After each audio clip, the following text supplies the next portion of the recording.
चला तर मग आज मला बनवायची होती कोबीची भाजी। त्यासाठी मी तो कोबी घेतलेला आहे। कोबी पहिल्यांदा मी वरून स्वच्छ धुवून घेतला। त्यानंतर जेवढा कोबी मला पाहिजे होता तेवढा कोबी मी घेतला। त्याच्या आधी वरची 2-3 पानं मी काढून टाकली होती। जेवढा हवा तेवढा कोबी इथं मी चिरायला घेतला। असा उभा चिरलेल्या कोबीची भाजी मला खूप आवडते, पण आमच्या घरातल्यांना एकदम बारीक चिरलेला कोबी आवडतो। त्यामुळे एकसारखा बारीक कोबी चिरून घेतला, 2-3 पाण्याने स्वच्छ धुवून घेतला आणि पाण्यामध्ये तसाच ठेवून दिला।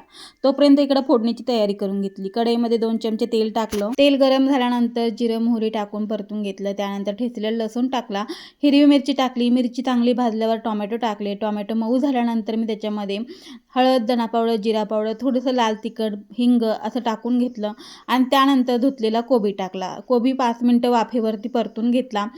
5 मिनिटं कोबीला वाफ दिल्यानंतर मी त्याच्यामध्ये चवीनुसार मीठ आणि थोडासा शेंगदाण्याचा कूट टाकला आणि पुन्हा वाफेवरती मी इथं भाजी शिजायला ठेवली। 10 ते 15 मिनिटामध्ये इथं वाफेवरती कोबी शिजून तयार झालेला आहे। वरून भरपूर सारी कोथिंबीर टाकली आणि आज कोबीची भाजी